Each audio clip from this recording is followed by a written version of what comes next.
Bab 060. Tok, tok, tok, suara ketukan pintu kamarnya membuyarkan lamunan kedua pria itu. Han mendekat ke arah pintu dan membukanya.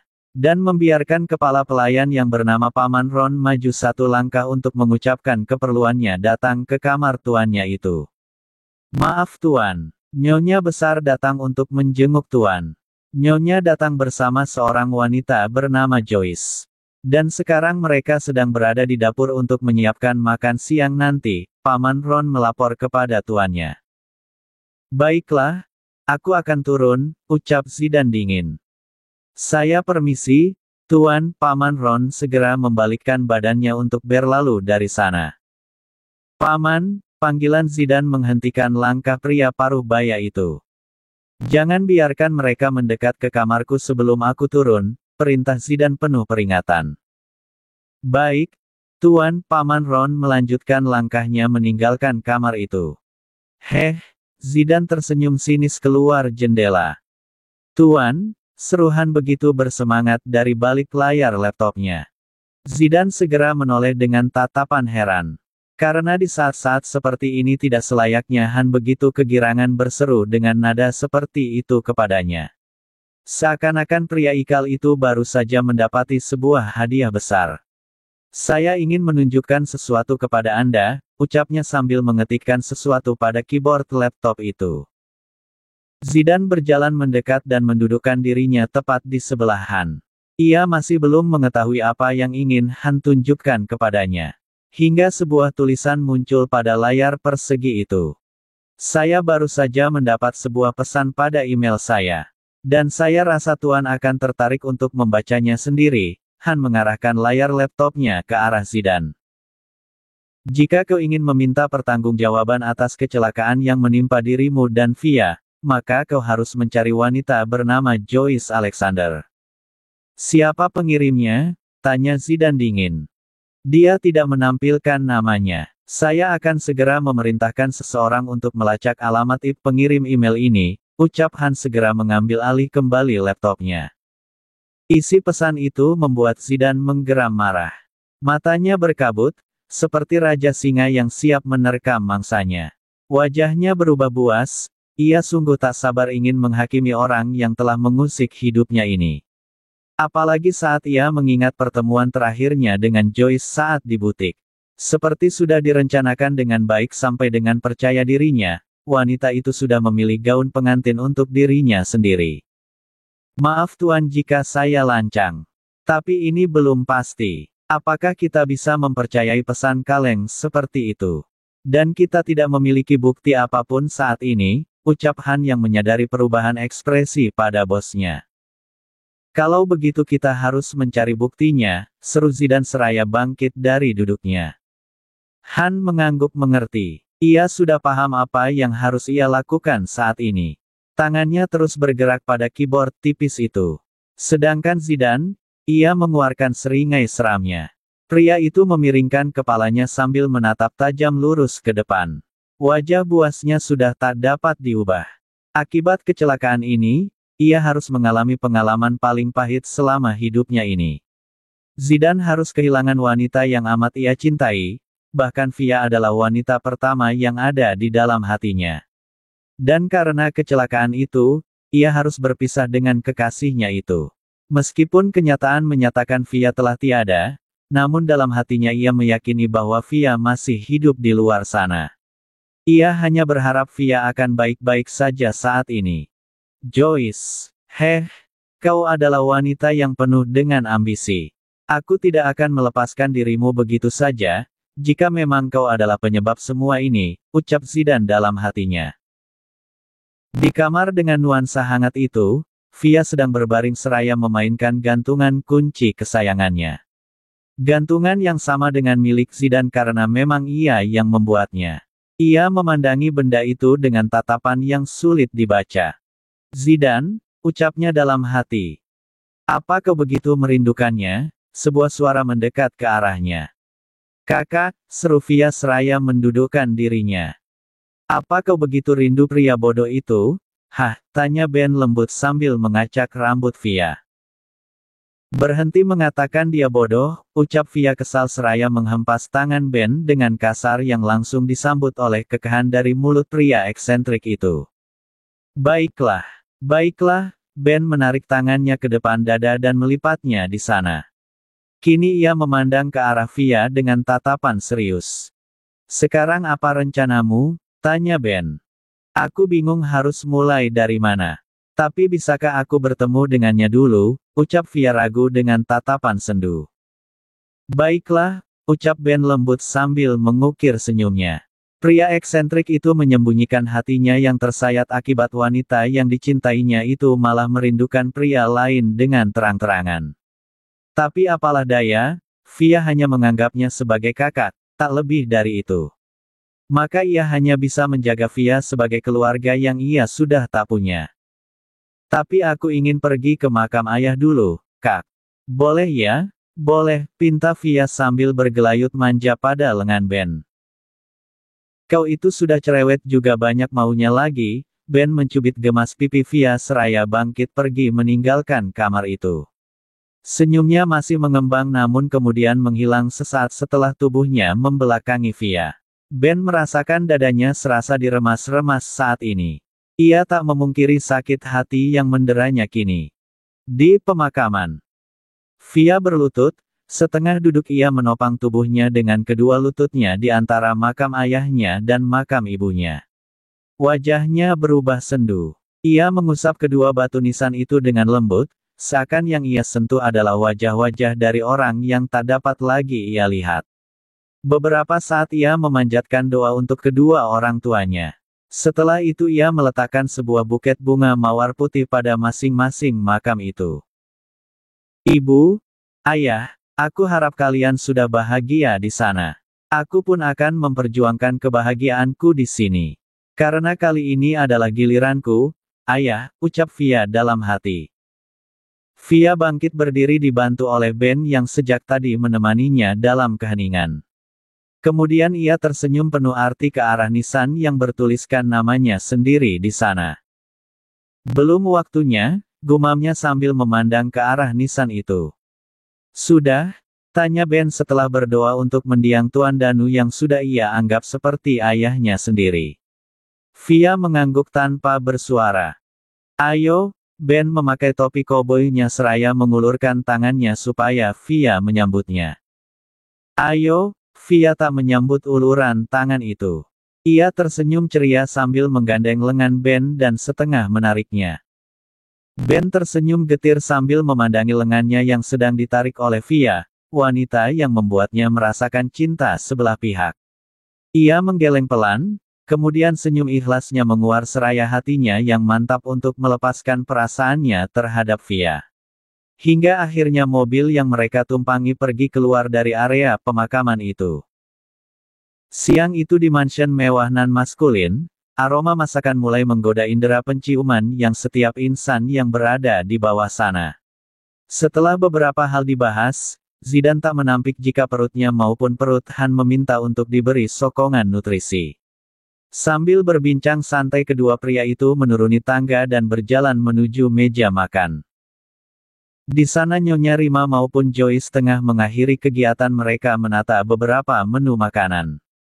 Warna-warni juga aromanya sungguh menggugah selera. Namun ketika melihat siapa yang menyajikan hidangan itu, seketika selera makannya menurun drastis. Wajahnya berubah dingin nan suram. Sayang, kau sudah baikan. Ayo kita makan siang dulu. Joyce yang memasak makan siang kali ini khusus untukmu, ucap Nyonya Rima ramah sembari menarik salah satu kursi untuk Zidan. Joyce tersenyum malu ketika namanya sedang disebut sebelum akhirnya berkata, ini bukan apa-apa, Tante. Topeng kemunafikannya kembali dipasang. Sesekali ia memasang senyumnya sambil memandang ke arah Zidan. Ia berharap Zidan akan melihat ke arahnya, meskipun nyatanya pria itu masih terlihat dingin tak mempedulikan dirinya sedikitpun. Lalu sejenak ia memalingkan wajahnya dan tersenyum kecut, kecewa karena Zidan tetap diam. Han yang berdiri di belakang Zidan pun mendengus pelan. Ia muak dengan sikap Joyce yang amat pandai mengambil hati Nyonya Rima dengan segala cara yang ia punya. Kakak, seru Sam yang tiba-tiba datang. Sam, kau datang? Seru Nyonya Rima seraya menghampiri putra bungsunya itu. Iya Bunda, apakah aku dilarang hadir di sini? Ucap Sam setelah melepaskan pelukani dari Nyonya Rima. Tentu saja, tidak sayang. Ayo kita makan bersama. Joyce sudah memasak banyak menu untuk makan siang kali ini. Kau harus mencobanya. Masakan Joyce pasti sangat enak, ucap Nyonya Rima begitu bersemangat memuji Joyce secara langsung sambil melirik ke arah Zidane. Ia juga menarik kursi untuk Sam duduki tepat di sebelah putra sulungnya itu. Zidane tak bergeming dengan apapun yang kedua wanita itu lakukan maupun ucapkan. Wajahnya dingin dengan ekspresi datar tak terbaca. Ia masih ingin diam saat ini. Benarkah? Baiklah, aku akan mencobanya terlebih dahulu. Dengan percaya dirinya Sam mulai menyendokkan nasi ke piringnya. Dan Joyce mencibirkan bibirnya kesal lantaran harusnya Zidane yang mencoba masakannya pertama kali. Tapi ia berusaha menutupi kekesalannya itu dengan tersenyum manis. Hei Han, mengapa kau hanya berdiri di sana? Ayo kita makan. Sayang jika makanan sebanyak ini tidak dihabiskan. Ayo cepat duduk di sini, ajaknya seraya menepuk-nepuk kursi kosong di sebelahnya. Tidak, terima kasih Tuan. Saya bisa makan nanti, tolak Han dengan sopan. Kruuk, kruuk, namun suara perutnya berkata lain. Nampaknya Han memang sudah cukup menahan laparnya. Wajah Han sudah merah seperti kepiting rebus, ia menahan malu yang teramat sangat karena ucapan di mulut dengan suara perutnya begitu tidak sinkron. Dan hal itu tentunya menjadi bahan tertawaan seisi ruangan itu saat ini. Terutama Sam yang sedang terpingkal hingga mengeluarkan air mata. Sedangkan Zidane hanya sedikit menipiskan bibirnya. Hal yang amat Joyce sukai saat melihat Zidane tersenyum meskipun hanya sedikit. Ayolah Han, ayo duduk di sebelahku dan kita makan bersama. Kasihan cacing-cacing di perutmu yang sedang berdemo itu, Sam kembali meledek Han lagi. Tidak Tuan, terima kasih. Saya bisa nanti. Han tersenyum canggung sambil menahan kesalnya karena Sam selalu tak berhenti meledek seseorang hingga orang itu habis kesabarannya. Duduklah, Han, ucap Zidane menengahi mereka berdua. Tapi Tuan, Han merasa sungkan hingga Zidane memotong kalimatnya. Ini perintah, Han, ucap Zidane santai namun masih terdengar tegas. Baik Tuan. Akhirnya Han mendudukkan dirinya dan sebelah Sam yang masih berusaha meredakan tawanya. Berhenti tertawa, Sam, ayo kita mulai makan, ucap Nyonya Rima seraya mengambilkan nasi untuk Zidane karena Sam sudah lebih dulu mengambil beberapa menu di piringnya. Biar aku saja tante yang melakukannya untuk Zidane. Joyce berinisiatif mengambil alih sendok yang berada di tangan Nyonya Rima supaya ia bisa mengambil hati ibu dan anak itu dengan melayani Zidane. Baiklah, kau memang seorang wanita idaman, sayang, ucap Nyonya Rima seraya tersenyum dan disambut senyuman pula oleh wanita cantik itu. Aku ingin Bunda yang mengambilkan makanan untukku, seru Zidane dingin saat tangan Joyce bergerak mengambil beberapa menu. Tangan Joyce berhenti di udara. Awalnya ia kesal dengan ucapan Zidane yang menolaknya secara terang-terangan. Tapi kemudian dengan cepat ia mengembalikan senyum ramahnya. Silahkan, Tante. Sepertinya Zidane masih ingin diperhatikan oleh bundanya, ucap Joyce sambil mengumbar senyum palsunya. Akhirnya mereka menikmati makan siang itu dengan hikmat. Han sudah menyingkirkan rasa malunya demi sokongan untuk perutnya. Sedangkan Sam, mulutnya sibuk cicip sana-sini menuntaskan rasa penasarannya dengan menu-menu yang tersaji di sana. Dan Zidane menikmati makanannya dalam diam. Wah, aku kenyang sekali, ucap Sam seraya mengusap perutnya. Aku jadi teringat masakan kakak ipar, ucap Sam tiba-tiba. Kalimat Sam membuat semua yang ada di sana menghentikan gerakan mereka. Beberapa pasang mata itu menatap Sam dengan tatapan yang berbeda. Dan beberapa di antaranya merasa sesak saat nama itu disebutkan di tengah suasana santai siang ini. Nyonya Rima membulatkan matanya lebar-lebar ke arah Sam. Ia memberi isyarat kepada putra bungsunya itu untuk berhenti bicara. Sam melihat isyarat dari bundanya itu dengan tatapan penuh arti. Entah sengaja atau tidak, Sam malah meneruskan kalimatnya dengan santai. Kau ingat kan Kak, waktu itu kau membawa kakak ipar ke sini dan dia memasakkan makan siang untuk kita, ucap Sam dengan nada ceria. Apa, Zidane sudah membawanya ke sini? Sepertinya hubungan mereka memang serius saat itu. Zidane tidak pernah membawa wanita manapun ke rumahnya, komentar Nyonya Rima dalam hati. Untukku, ucap Zidane pelan namun terdengar tajam dan tegas. Ya, baiklah. Untukmu, hanya untukmu. Dan aku datang untuk ikut mencicipinya saja, gerutu Sam dengan wajah kesalnya karena kakaknya selalu saja posesif jika mengangkut kakak iparnya itu. Kau mencicipi makanan dengan 3 piring nasi, ucap Zidane ketus kepada adiknya. Hehe, mau bagaimana lagi, masakan kakak ipar sangat enak jika dibandingkan dengan yang ini, ucap Sam yang memasang senyum ceria tanpa rasa bersalah. Namun sesaat Sam menampilkan seringai liciknya dan kembali tersenyum lagi. Andai saja masih ada kakak ipar, ucap Sam sedikit berhayal. Uhuk, ucapan Sam membuat Joyce tersedak saat sedang meminum air putih untuk mengakhiri sesi makannya. Kau baik-baik saja, sayang, Nyonya Rima membantu Joyce meredakan batuknya dengan begitu perhatian. Terima kasih, Tante, ucap Joyce sambil mengelap mulutnya. Kakak, apa kau sudah menemukan dalang di balik kecelakaan itu? Tanya Sam begitu bersemangat seolah-olah disengaja. Aku belum yakin, tapi yang jelas, aku akan menghabisinya cepat atau lambat, jawab Zidane tajam. Tiba-tiba Joyce membulatkan matanya lebar-lebar. Ia bergidik ngeri membayangkan apa yang akan terjadi padanya jika sampai Zidane mengetahui bahwa ini semua adalah perbuatannya. Joyce benar-benar merasa khawatir bahwa Zidane akan melampiaskan amarahnya jika pria itu tahu kenyataan yang sebenarnya.